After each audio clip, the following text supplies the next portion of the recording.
Hi, friends. Welcome to Oracle Aura, a space to absorb information for your soul's vibration. My name is Jada, and I will be your host today. So, this podcast is all about spiritual self improvement, finding ways to feel peaceful within yourself. And today, Ari Grant is joining me for part 2 of our Coming Home series.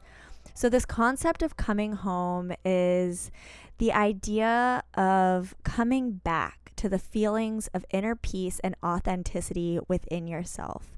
So, in today's episode, we're just going to dive a little bit deeper, and I really recommend listening to part 1 of this series as well, so you can really get a whole idea of what we're talking about. So my friend Ari, she lives in New Zealand. She is also a soul coach, and she helps people align with their most authentic selves. So I'm really, really excited to share this with you guys, and make sure that you listen all the way through because I have something super exciting in here to share with you guys. Enjoy.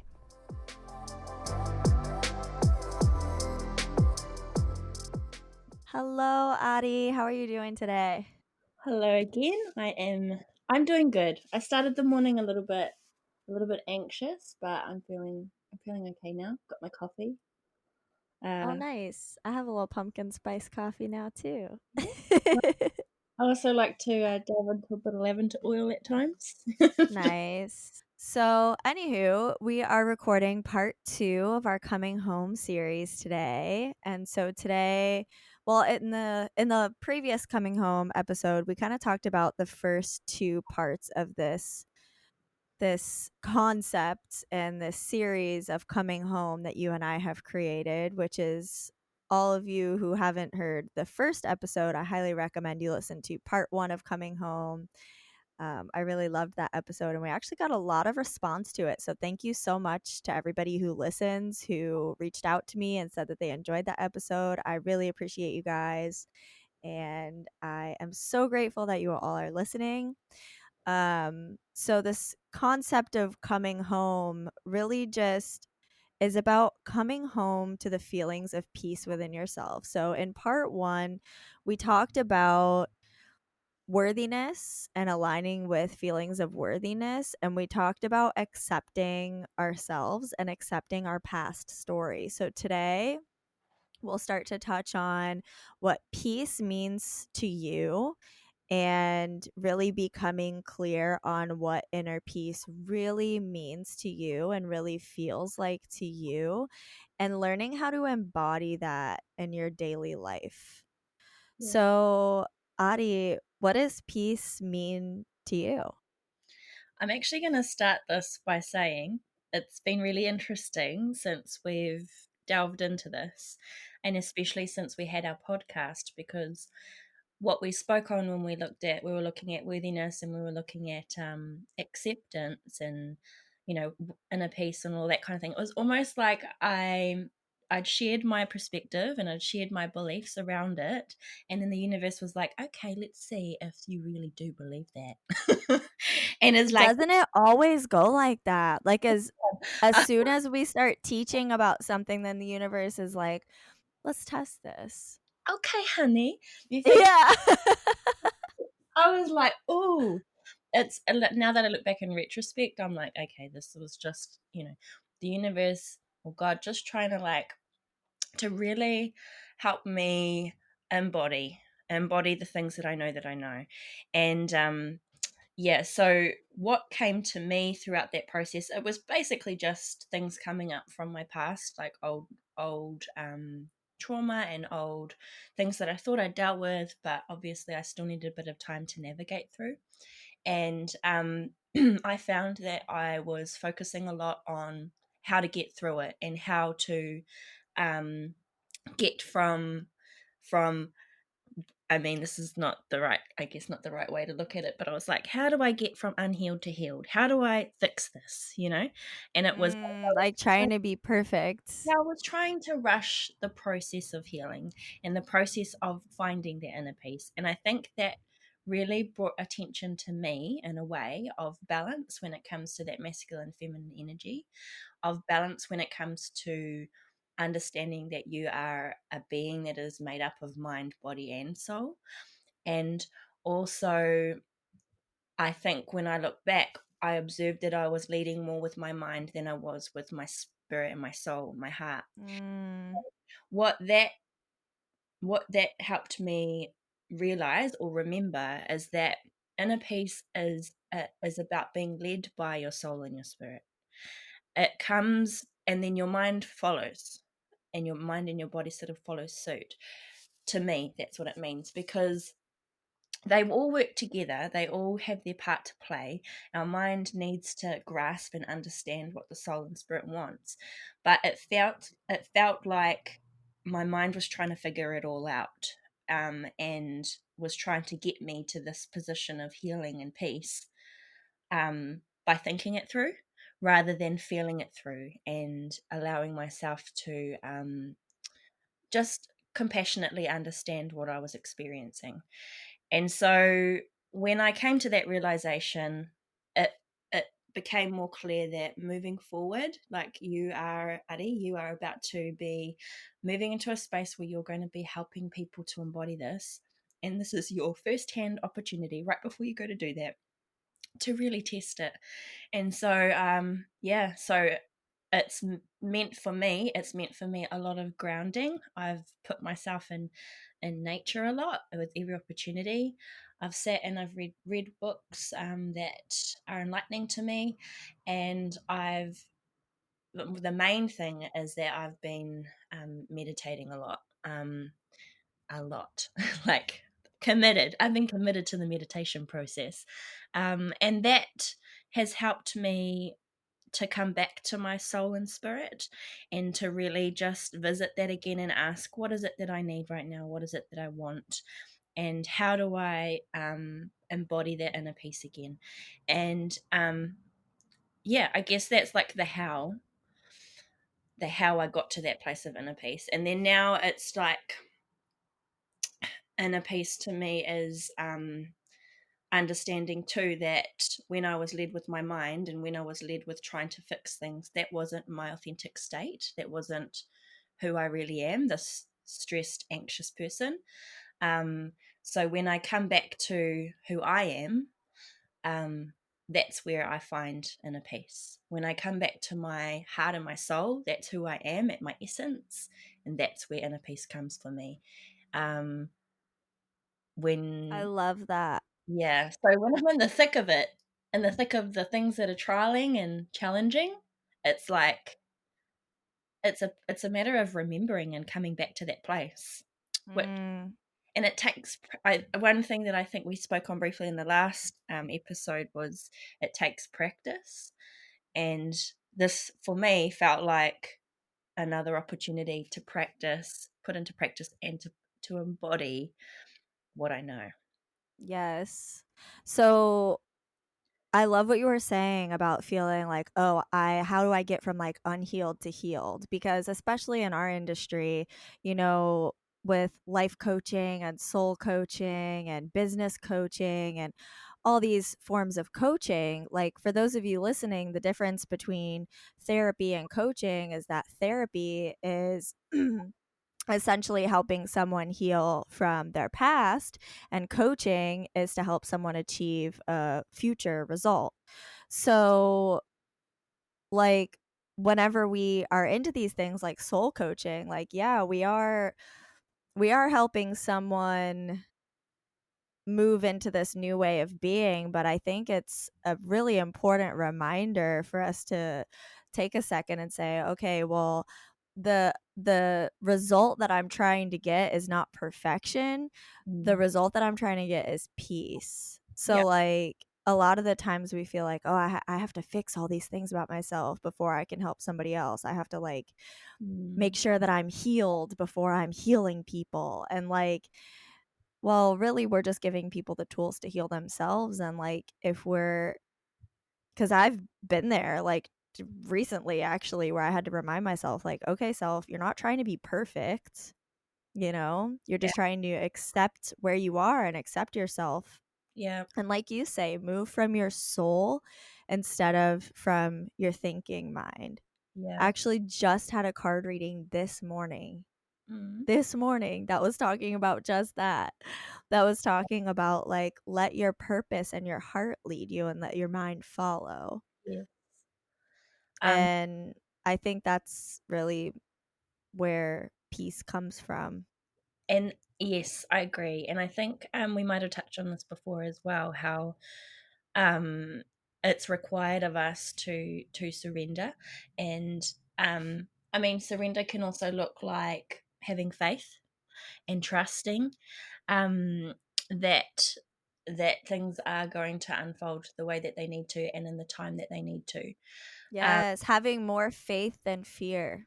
yes, and that allows you. So this, I'm looking at this little quote right now, which is so relevant. It says, "The more energy and intention I bring to my faith, the more fearless and free that I am."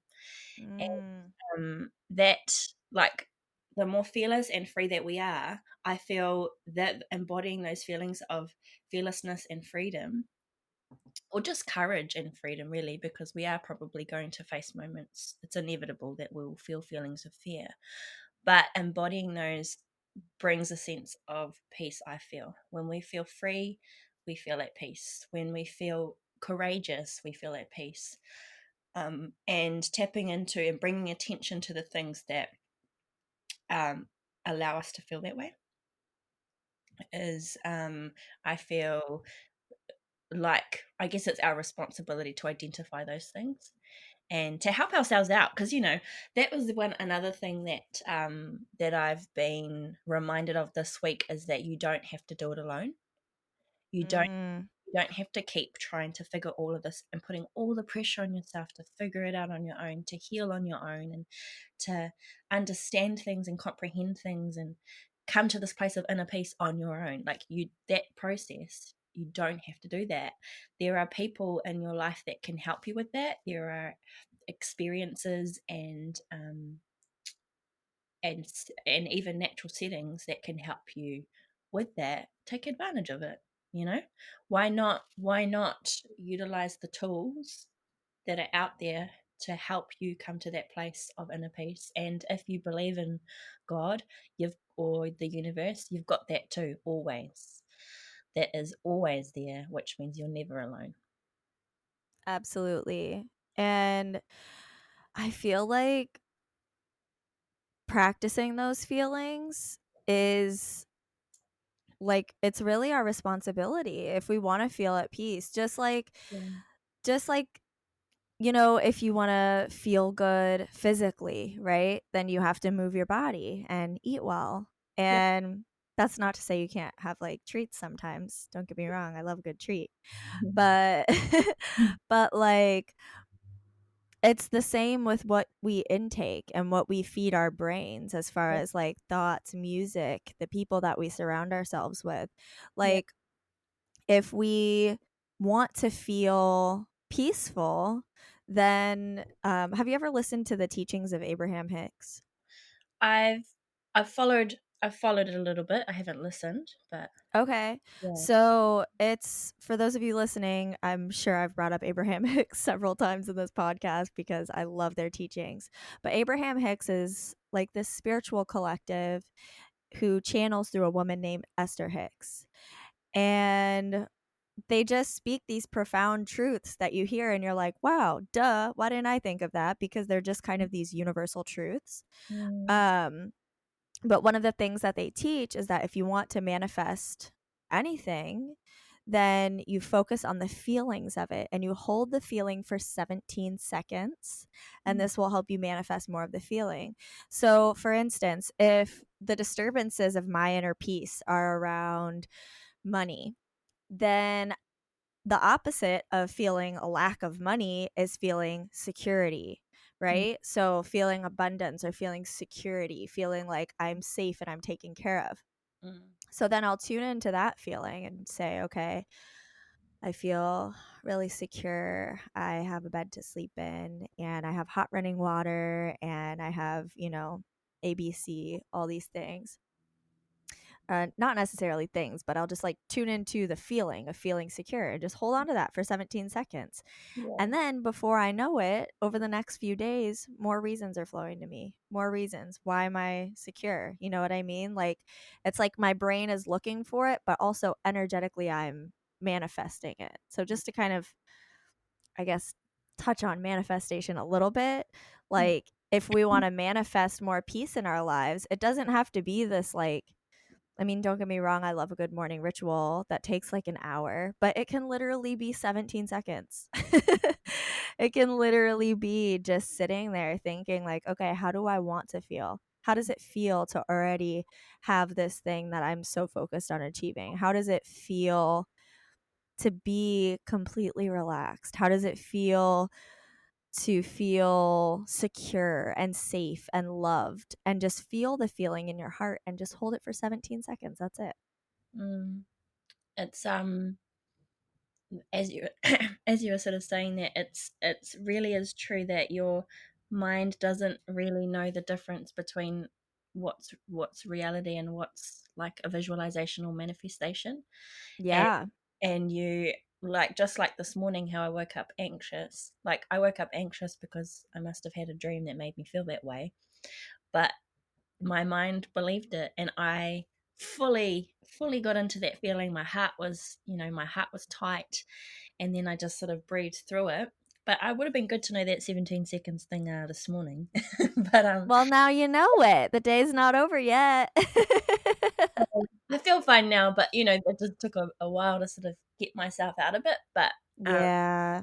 definitely, yeah, definitely. I guess it's kind of sounds to the average person, it sounds like, oh yeah, whatever. Like, I just need to say it. I just need to think it, and it will happen. We just don't realize and understand the power of thought and the power of words, and um, how much weight those things hold in creating our reality. And in terms of like inner peace, the way that we speak into our own lives and the way that we think internally, is a massive part of that, of coming to that or shifting that change. Because if you start to, I feel like as soon as I started to bring awareness to the things that I'm wanting to change, um I started looking at my language and how I spoke about those things, more specific Mm, on money before, because money is probably one of the most obvious things and probably most people's lives, where you just make the odd little comment here and there. Oh, that's expensive. Or, oh, like, you got to be this and this to have that. Or, you know those typical lines that your parents would say to you: money doesn't grow on trees. And all these little like one liners that seemingly feel like they don't have much meaning, but they carry a lot of weight in terms of really exposing and manifesting what lies beneath those random little comments, and the beliefs that are sort of really deep down, like the below the tip of the iceberg kind of thing. yes. Um, Like what you're saying about the average person hearing this and thinking like, "Oh, that's bullshit." Like the way I see it is you can have control over your mind or your mind can have control over you. yeah. So like as a conscious human being, you have the capability to say, okay, this thing in my life isn't the way that I really desire it to be, and it's causing me a lot of disharmony in my life. It's causing me a lot of stress and a lot of worry, and I'm ready to change this thing. Yeah. Then it's your job to like dig and say, okay, where does this come from, and is this a belief that I choose to continue to carry? Mm. Like, is it serving me or is it not? And it's really up to you. Will you be a slave to your mind, or will you you know consciously do the work and take some control?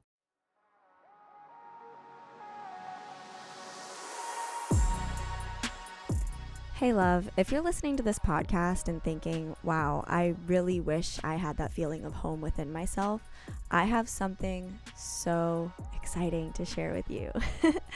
Ari and I have created a program called Coming Home, and it's going to be a 4-week program where we teach you how to cultivate this feeling of inner peace within yourself, how to create practices that foster a sense of inner peace that you can tap into anywhere at any time. If you're ready to see your flaws as something beautiful so that you can grow from them, if you're ready to cultivate these healing practices that make you feel peaceful, authentic, and empowered, head over to oracleaura.com/coming home to check out the details. We are taking registrations for this program until October 30th, 2020. So make sure you pop over to oracleaura.com/coming home and we'll see you on the inside.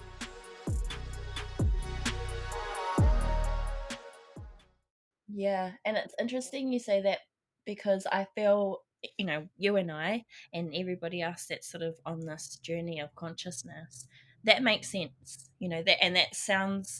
that that sounds like, oh yeah, I just need to come back to this and I remember it is my responsibility and da da da. But for someone who's not even thought twice about going on a conscious journey, um, it's not even a second thought.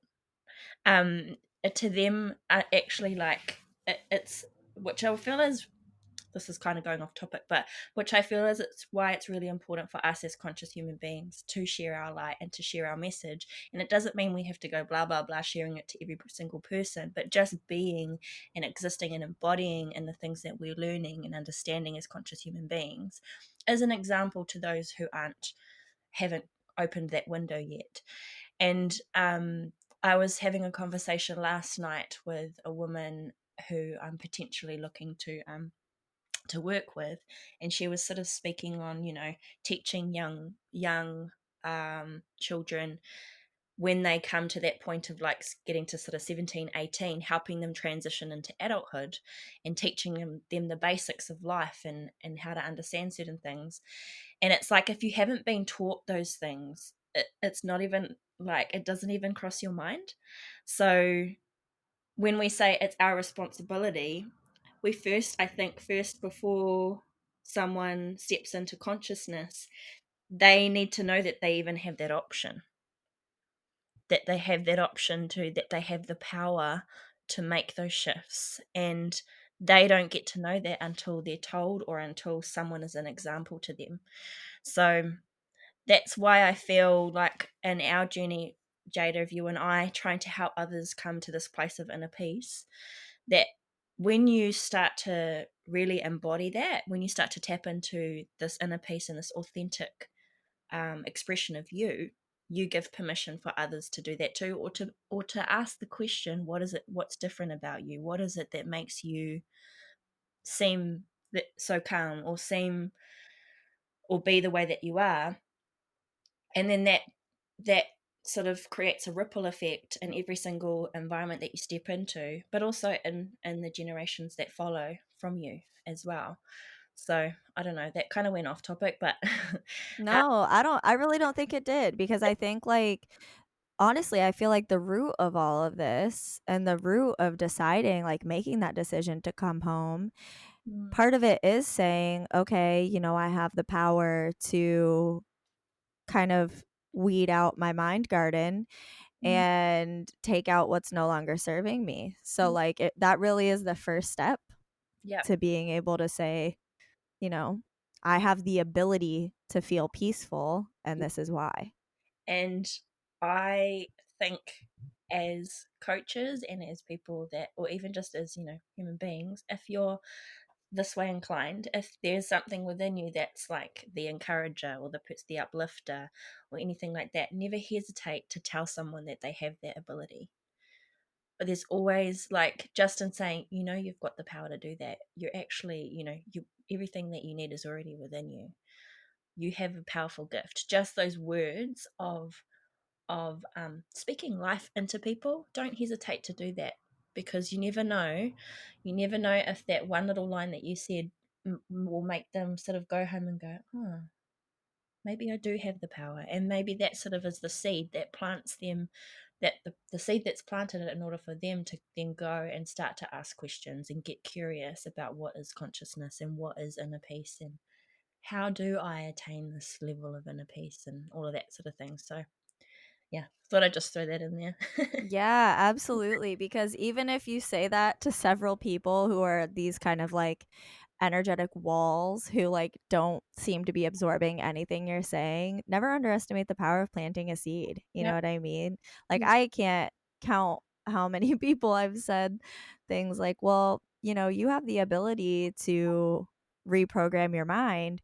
And they just look at me like, "Pff, yeah, right. Like, you don't know me, right? You don't know what I've gone through." Mm, And honestly, I've been in that place. I've been in that place where I thought, "Oh, well, this is it. I've got anxiety, I've got depression, like, this is it." yeah. And, I was 18 years old when a doctor put me on prescriptions for anxiety and depression. Mm, And it took, like, someone else saying to me, like, "You have the ability to change things." And then it just kind of yeah. I started happening. I feel too because I think it's with anxiety and depression, human beings as a whole, I think we've all experienced some level of it, even if it's just for like a moment with one certain situation, or Mhm. we all feel those feelings, so it's kind of natural.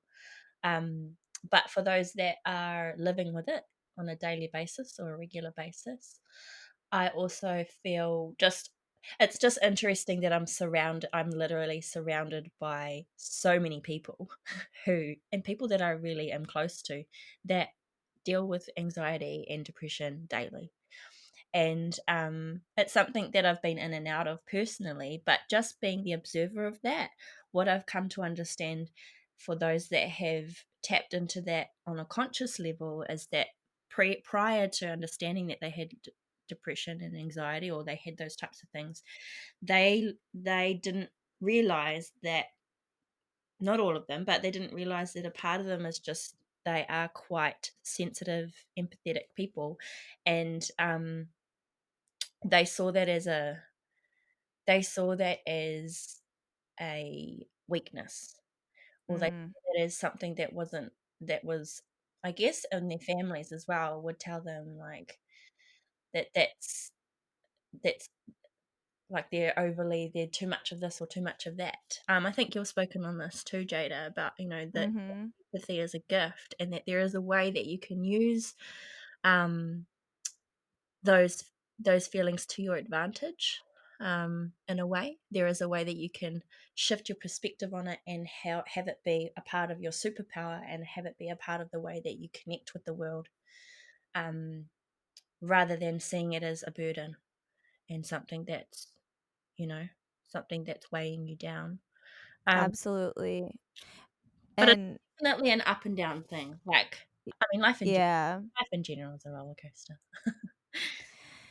Yeah, if you are starting from that place too of anxiety or depression or even a milder version of that and you're just feeling like a little worried or sad or Yeah. whatever it may be, um I think a really good place to start is taking a moment to just observe what you're continuously thinking about.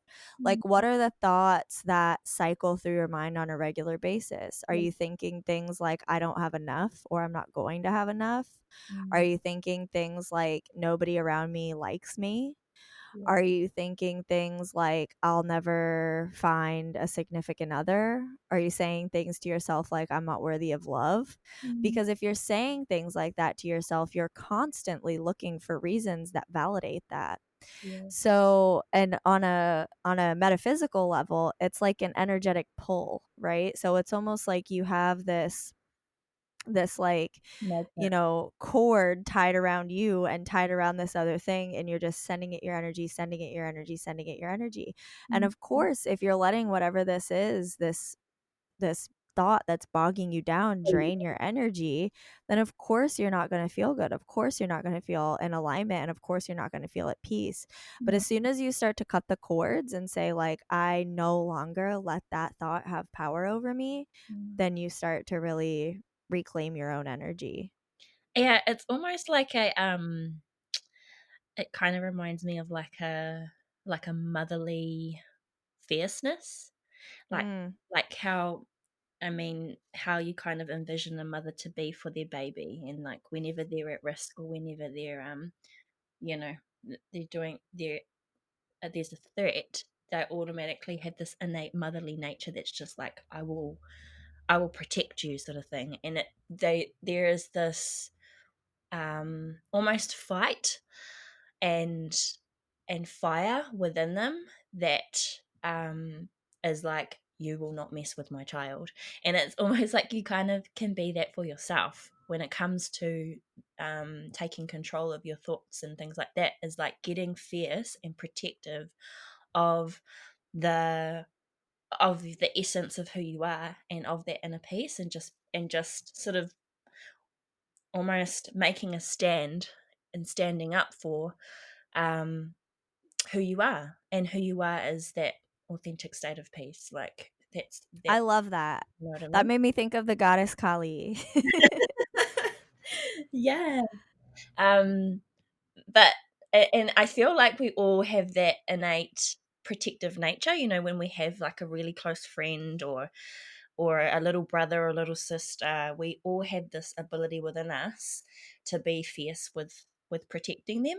So having that, I feel, for yourself, and having that level of, and knowing that you're worthy, like coming back to worthiness and acceptance, you're worthy of being that force of protection, and um that fierce courage, to stand up for yourself. You're definitely worthy of that.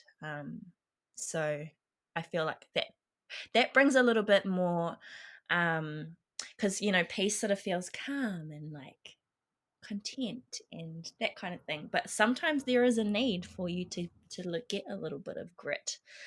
um Yeah, to say like, yeah, I'm not going to let that feeling have power over me anymore. I'm taking control of the situation because I deserve to feel peaceful. yeah, and just really, it's like a internal protest against like against the things that are holding you back, and for the things that are there to move you forward, and to pull you towards your purpose and what you're here to do, and to make that impact that you're here to make, like, Yeah. you know And the thing is, like, coming from that place too, you would think, oh, well, I have to look at this thing that hasn't been serving me and say, like, fuck you, get out of here. yeah, But really, if we really want to get rid of it, like, really want to be rid of this thought, we have to, like, have you ever heard of Marie Kondo?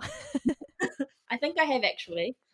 She's like this adorable Japanese woman who organizes people's houses. Oh Yeah, and she like makes people hold like her method, the Marie Kondo method is where you hold objects, every single object in your house individually, one at a time, and you say, "Does this bring me joy?" And if the answer is no, you thank it for the purpose that it served in your life, and then you get rid of it. wow. And that's more like what we're looking to do with those thoughts and like those thought cycles and beliefs that have been bogging you down, rather than saying like fuck you, get out of here. We're looking to say like, I love you, thank you for the purpose that you served in the past, whether you were actually protecting me or you made me think you were protecting me or whatever it was. And now I'm going to put you in this goodwill box over here.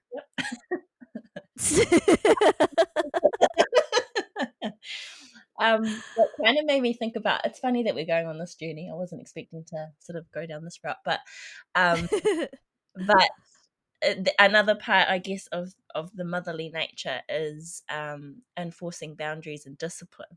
And I think the way that we look at those things, sometimes we can feel like, oh, but if I am disciplined with myself, or I set boundaries for myself, that's restricting for me. But it does the opposite when those boundaries and when that discipline is set in place to protect your energy and to protect your inner peace.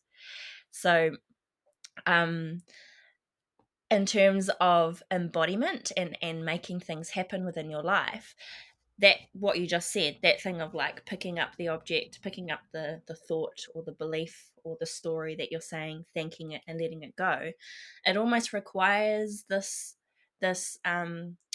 like you kind of have to do that on a regular basis, and you have to do that check in, and that, like we said last time in our podcast, clean house, um mentally and emotionally and spiritually.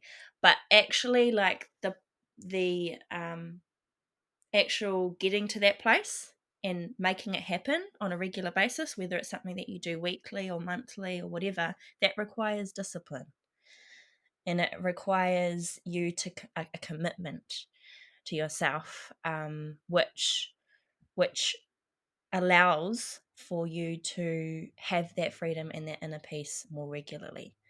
And setting those things in place, I guess that's like adult life, you know. Like you're like, oh, Yeah, I feel like people hear discipline too, and it makes them immediately like, "Ooh," you know? But, like, they're I like, mean, you brush your teeth every day, yeah, don't you? That's discipline. So if you brush your teeth every day, you already have discipline. yeah, Bam. exactly. And it's changing the narrative behind the word discipline, I guess, or maybe there's another word you could use that's more aligned with you. But at the end of the day, it requires a commitment to yourself on a regular basis, because you can't just clean house and check in with yourself once a year. It's not going to, you don't see well, you are going to, everyone grows and evolves, that's just inevitable. But how you grow and evolve is, I feel, dependent on how committed you are to checking in, and how committed you are to utilizing those tools and connecting with those people that help you to come to that or embody that authentic self and that inner peace. It, Totally. it, And I oh, sorry, go ahead. it takes work. Absolutely. And I think a lot of people, for instance, on the subject of, like, embodying inner peace and really bringing that into your daily life, a lot of people would hear something like, it's helpful to meditate every day, and their immediate response is, "I don't have time," Yeah, right? But what if instead of saying, like, "I can't do that," you said, "I won't do that?" yeah, And then how does that feel? You know what I mean? Because really, you do have time, like, no matter who is listening to this, no matter how convinced you are that you don't have time and that, I don't know your life, yep, how much time do you spend on Facebook every day? How much time do you spend on Instagram every day? And meditation, or whatever your ritual may be to check in with yourself, it doesn't have to be this, like, I'm going to set out my meditation pillow and meditate in a quiet room for 1 hour. It mm, could be, I'm going to meditate for 5 minutes in the morning before I get up out of my bed. mm, Or it could be, I'm going to meditate for 5 minutes before I go to sleep. And then maybe the more you do it, the more you say, well, this actually feels really nice. I think maybe I'll do it for 10 minutes next time. mm, And maybe then with a clearer mind, you start to see, oh shit, the stuff that used to take me 3 hours, now I can do this in 2 hours. So yeah, really, you have more time in your day than you did before, you yeah. know? And I like how you were saying before, how you say, how about you do this, and then the automatic response being, I don't have time. It's basically like, you've probably heard this before. It's not about I don't have time. It's about that's not a priority to me right now. So if you're saying, that's what you're really saying underneath it.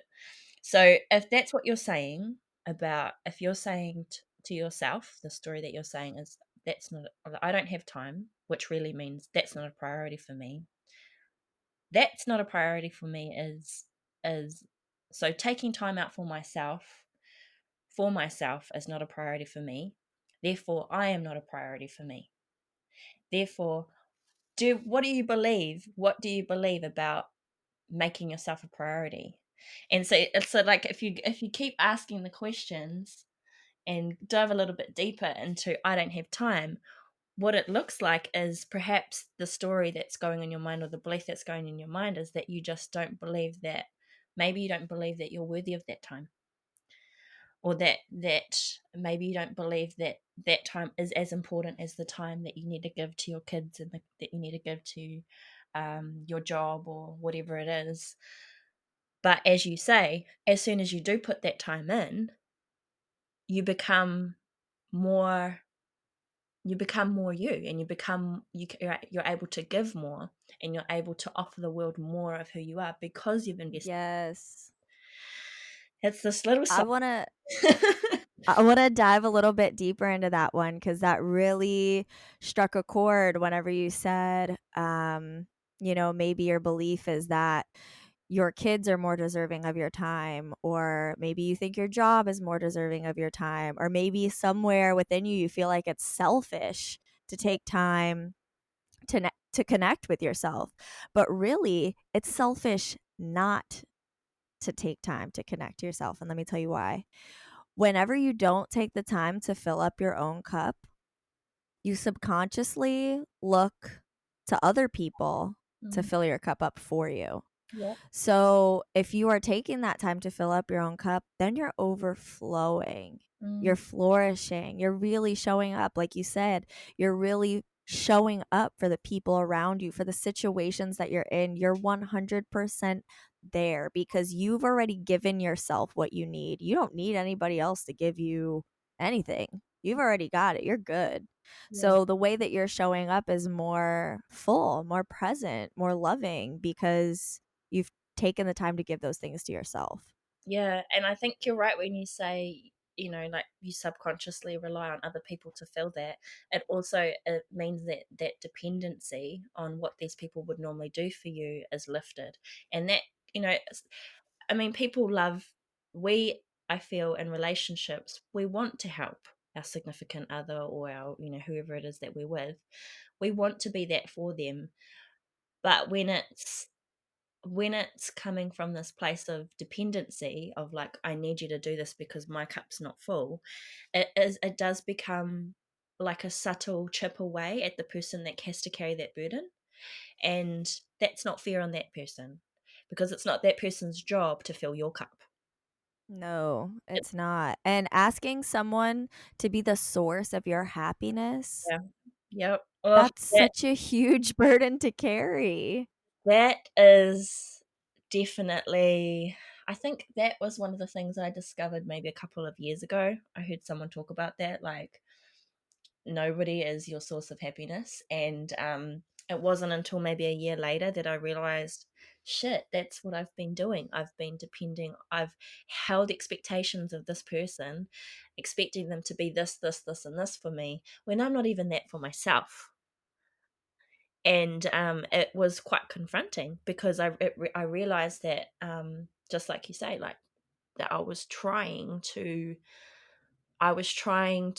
have that person be the source of happiness or stability or grounding for me, but I wasn't willing to be that for myself because I hadn't taken the time to invest in myself, to give time to myself, to be able to connect to that part of me within me. Under all of that, I believed that I was unable to provide that for myself, and that wasn't me, but that was a lie. And these are the stories that we tell ourselves. We make assumptions on what we're capable of and what we're not capable of. And it's really important for us, I feel like this is an invitation, not telling you what to do. Just ask yourself, is this true? This thing, that the story that you're telling yourself, that's sort of inhibiting you from moving forward or inhibiting you from feeling that peace and that contentment, the thoughts that go through your mind and the words that come out of your mouth, ask, is it true? Is it really true? And can you guarantee that? Because if it's inhibiting you, 100% guarantee that it's not true. And it's the one thing. Yeah. Yeah. And a lot of the time, most things that we say are true are only true because we've agreed that they're true. So even if that may have been true for us in the past, it doesn't have to continue to be the truth in the future. Yeah. Like what you're saying about looking for those things in other people in relationships. I feel like that's something that I learned within the last year or two as well. Like, I realized, oh shit, I'm looking for this person to be all of these things that I don't know how to be for myself. And that was actually around the same time that I learned that lesson from Abraham Hicks about holding on to the feeling for 17 seconds. Mm.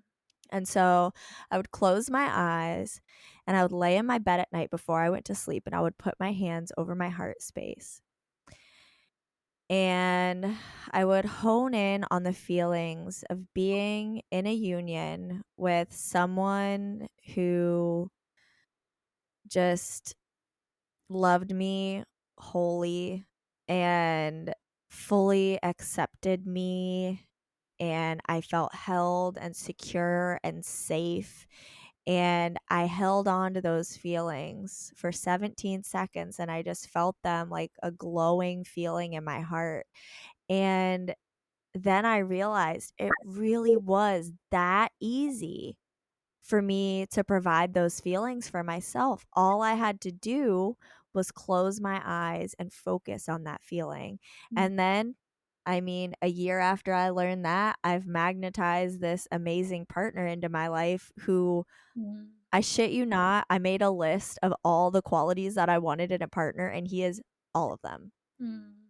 So, yeah, it's just like all the things that we want to experience, and all those feelings that we want to feel, that we think we need something on the outside to give to us. Mm. Just take the time to close your eyes and ask, okay, I have that thing. How do I feel? Yeah. And then you can see, you can give yourself those feelings. And it's by giving yourself those feelings that you allow those things to be a vibrational match for you and come to you. But I'll have to do a whole nother episode about manifestation because Yeah. damn, that shit is magic. And I think too, it's like what you're saying, when you go through this journey of like, you know, manifesting what you're wanting, whether it's a relationship or career or anything really, it's asking to like, am I in a position to, do I have the capacity right now to fully receive that? And do I believe that I'm worthy to fully receive that? Um, and I think that's why worthiness was such an important part of our coming home thing, is because at the end of the day, you only receive what you believe you're worthy of. And so the reason why, uh, I guess we experience these other relationships that are not quite what we're looking for, is because that's what we've settled for, and Mm, that's what we believe is our that's our sort of worth capacity. And it's not to say that the people that you're with are bad people, it's just that, you people cross your path, and friendships as well, and jobs too. um I guess those are the two main things that people deal with daily. Those are the things that bring that to your attention sometimes. Yeah, but it definitely is pretty cool. It's a pretty cool thing when you tap into the ability to, what's cool, how you're saying, how you wrote down all those things about what you wanted and then you were able to manifest that. That's proof of what you're capable of. So why can that not manifest in other areas of your life too? You know? We've all done yeah. we've all done it at one point of our lives where we've been able to manifest something into our reality that is exactly what we envisioned, or exactly what we believed we were worthy of. How can we start to have that infiltrate into more areas of our lives? Um, Yes. yeah. I don't know. I think also, like, I feel like I did do a lot of work around worthiness, but man, I did not realize how many lessons I was going to learn once I received what I asked for. Mm. And I was like, oh man, all this stuff is like underneath, like that I didn't even know I needed healing on. Mm. And, you kind of just have to take it day by day and remind yourself that, like, healing is not a linear path. Sometimes it's like squiggly and goes all over the place, and that's okay. Like, that's Mm. part of the process. And again, you're not striving to be perfect. You're just striving to heal, like one little thing at a time. But nobody's like, okay, all done healing, I'm done cooking, ready to go, like Yeah, it's such a way, like, we all think and it's funny because we know this, like, we know that, healing is an ongoing journey. Um, we do heal you do heal from things and you are healed, Right. but there are gonna but then there's just another thing that will pop up.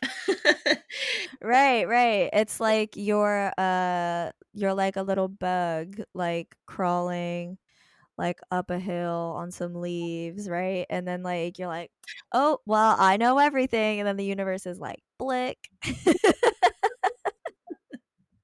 Why are you friend? Yeah, right?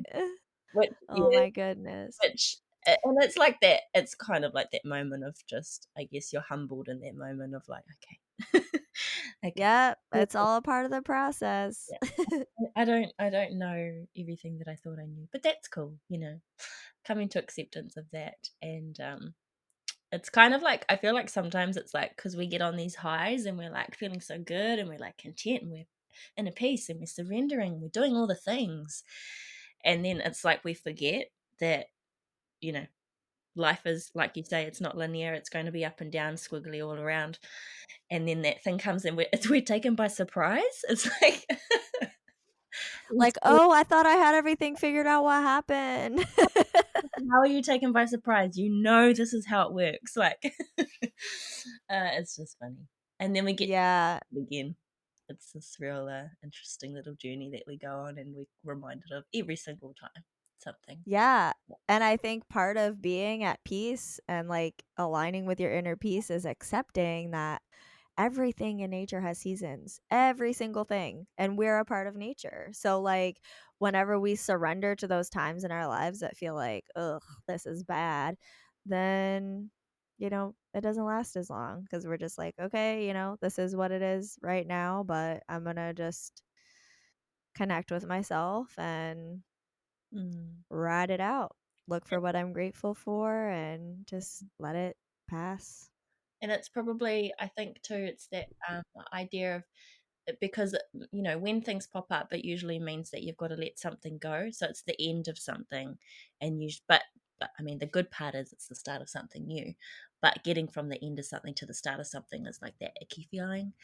But the process of letting go is like a grieving process, and every single human being goes through those different stages of, initially it's this shock of like, oh, this has happened, and then it goes into, oh, I don't like this feeling, no, this is yucky, I don't like it, no, uncomfortable, and then you come to this level of like, oh, okay, like I see what's happening, I understand the lessons.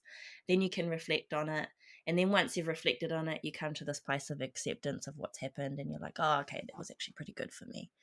But it's like that's you go through that every single time, basically. Every single time you um are made aware of something that needs your attention. You go through that little cycle of grief, of letting go of that thing. But what it means is it's creating space for this new thing that's about to enter into your life that's going to enhance your experience and bring you closer in connection to your purpose and who you are. Yes, absolutely. I feel like every time I start to feel like if I just feel like general anxiety about something, Mm, then as soon as I look at it and just say thank you, mm, like thank you for being here, the anxiety, then the lesson becomes apparent in it because every time I know, every single time I feel some kind of discomfort, there's a lesson in it. I just have to be open to receiving it. yeah.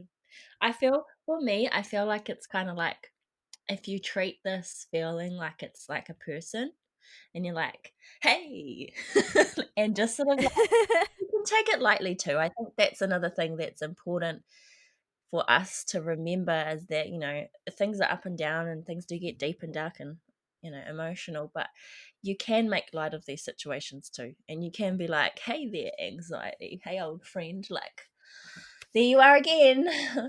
but, like, it doesn't have to be.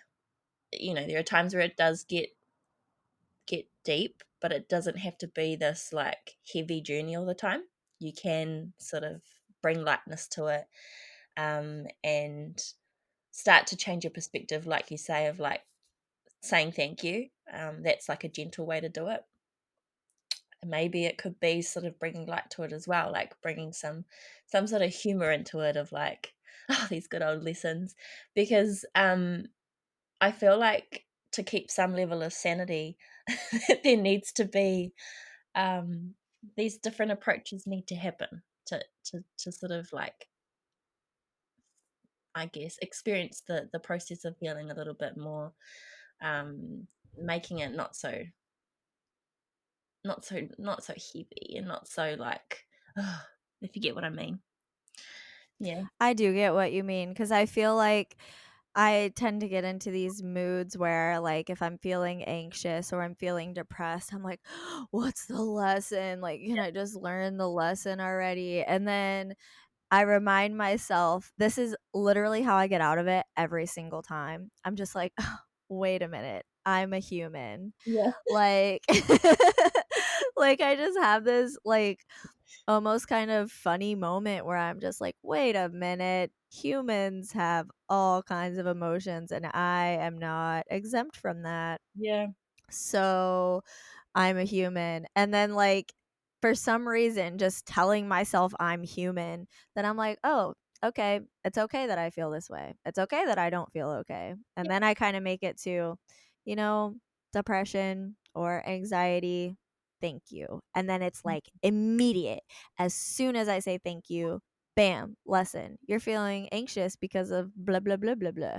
And then I'm like, oh, thanks, universe. Oh, And then, yeah. I can course correct and move on Yeah. and learn and grow. And that's why we're here. Yeah. We are just being humans. We are humans. Well, on that note, I think we pretty much touched on all the points Yeah. that we were planning on talking about today. Yep. We sure did. That was a good chat. Yeah. Yeah, for sure. Well, thank you so much, Addie. But yeah, so where can people find you online? Online, you can find me on at Ari Grant underscore on Instagram. And then I do have a website, www.withari.co. And if you obviously know that I am a coach and we are coaching together. So, yeah, those are basically my services at the moment. And I also, when I share on social media, it is a lot more to do with just I like to share my experiences, and the things that I speak on are thoughts and feelings that I'm usually going through at that point in time. So I like to sort of touch on those things and express those things, just so that everybody knows that just because you're a coach or you're in this space, it's completely normal to experience normal human emotions and to understand that we're all navigating life. So, yeah. Yes, totally. Well, thank you so much, Adi. And I'm really excited to do this coming home program with you Yeah. starting in November. Yeah. Everyone that takes part, it's gonna be really cool. And I think when we get to all have our energy and just in one space and to be able to share and bounce off each other and hear each other's stories and share each other's tools and things like that, it's just going to be such a powerful, amazing experience. So I'm really excited. It's going to be amazing. Yee! Yay! Me too. All right. Thank you so much for tuning in today, guys. If you enjoyed this episode, please feel free to share it with a friend, screenshot it, share it on your Instagram story. And if you share it on Instagram, make sure you tag me at Oracle Jada and we will connect on Instagram. Also, if you'd like to join in on the Coming Home program, we're still accepting registrations until October 30th, 2020. So feel free to pop over to oracleaura.com/coming home to check out all the details and to register. Have a great day, guys. Namaste.